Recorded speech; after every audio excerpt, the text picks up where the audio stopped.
Audio Jungle. दादा तुमचं काय नाव आहे? आता तुम्ही गुरुजी म्हणलं जरा वातावरणाचा अंदाज आला असेल ना काही? नाही तसं काहीच नाही. अजितदादामुळं सांगता येत नाही. सध्या वातावरण शांत आहे सगळं. आता प्रचार विचार तर बंदच झालेले आहे. हां, त्याच्यामुळे काही अंदाज कळतच नाही काय चाललंय काय. पण तरी तुम्हाला काय वाटतं इतक्या वर्षाचं समजा तुमचं हेच गाव आहे ना, हां, कोण निवडून कोण काम करेल किंवा कसं आहे? आता माऊली खंडागळेची मंडळी उभी आहे, पांडुरंग पवारांची सून उभी आहे, इकडून वैभव शेट्टाळेंची मंडळी उभी आहे. तर तुमच्या गटामध्ये एकंदरीत तिरंगी लढत आहे. हां. तर कसं होईल असं वाटतं? काय सांगता येत नाही वेळेला काय मिळते काय मिळालं सांगता येत. शक्यतो पवार साहेबांना लोक मानतात, त्यांनी कामं पण केलेली आणि लोकांचा कल निश्चित नाही सांगतात कारण अंतर्गत गोष्टी बऱ्याचशा. पण तरी पवार साहेबांचं काम पवार साहेबांचं माऊली खंडागळेंनी काम करणार आहे.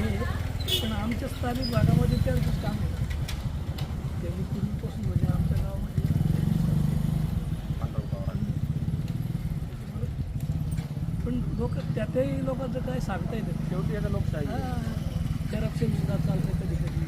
काय करायचं समजा? नाही काय पैसे वाटप होतच ना म्हणतात. आता ही पुरावाशी दिशी मिळत नाही पण याच्यामध्ये माध्यमांमध्ये येतच पूर्वीची राजकारण आणि आत्ताच काय फरक वाटतं? आहे. पण आम्ही स्वतः 1957 साली श्यामकांत मोरे म्हणून आम्ही पदरचे म्हणजे त्यांच्यावर दिवसभर फक्त कुठंतरी भेळ वगैरे खायचे त्यांच्याबरोबर प्रचार. त्याच्यानंतर बबनराव आवटे आले. बबनराव आवटी संपूर्ण आमदारकी केली त्यांनी आणि शेवटी स्वतःची जमीन विकून कर्ज भेटले असे आमदार होते. आज वेगळे आहे. आम्ही काही जास्त बोलत नाही. आम्ही पाहिले माझं वय आता 82. आम्ही पाहिलं आजच्या काळात आत्ताचं राजकारण चांगलं नाही. नाही सगळं करप्शन खरं नाही. लोकांसाठी नाही, मग कोणासाठी? ही त्यांच्यासाठीच आहे. स्वतःसाठी. मग काय आहे दुसरं याच्यात काय दिसतं? जुन्या काळच्या लोकांनी जे केलं ते आज नाही.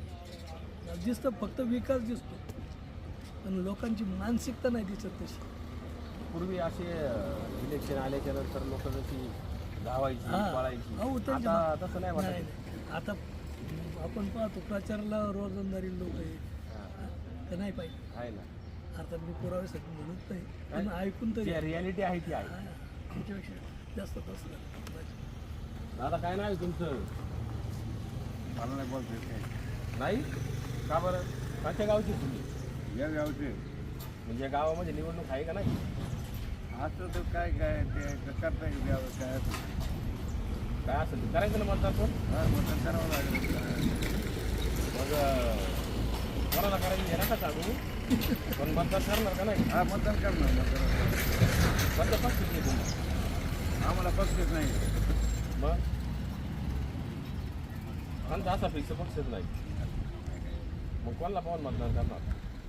वेळ त्यावेळेस पण उमेदवाराला मतदान करावंच लागेल. पण कोणते बी पण ते वेळ येईल तेव्हा करता येईल. काय वेळ काय 6 दिवसांनी वेळ आहे. त्यामुळे आलं होईल ते मतदान होईल म्हणायचं. मतदान होईल.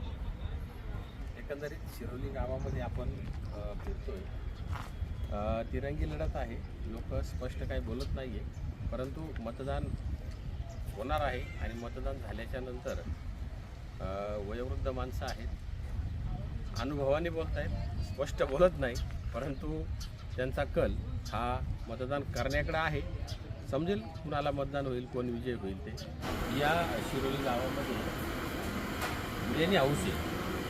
म्हणजे इथं बोर्ड वाहनाने आता दर बुधवारी आणि रविवारी बिर्याणी स्पेशल इथं मिळते यांच्याकडं. दादा तुमचं नाव काय? शिवाजी तांबे.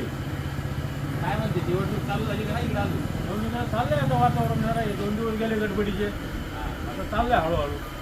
काय इकडं गावाच्या हवी? आता इकडे आमचे पवार साहेब होते. पांडुरंग पवार. पांडुरंग पवार आमचे पवार साहेब पहिले नंतर बाकीचं काय असं. कारण आमच्यासाठी भरपूर त्यांनी केले. आमचा पहिला रिक्षा मग बाकी पवार साहेब राष्ट्रवादीला सोडून गेले ना. आणि ते येतील परत ते पुढे जास्त राष्ट्रवादी निवडणुकीपुरतं गेले काय नाही. निवडणुकीपुरतं जायचं चालते आता राजकारण नाही ते एकामेकाचं. तुमचं मत रिक्षाला जाणार.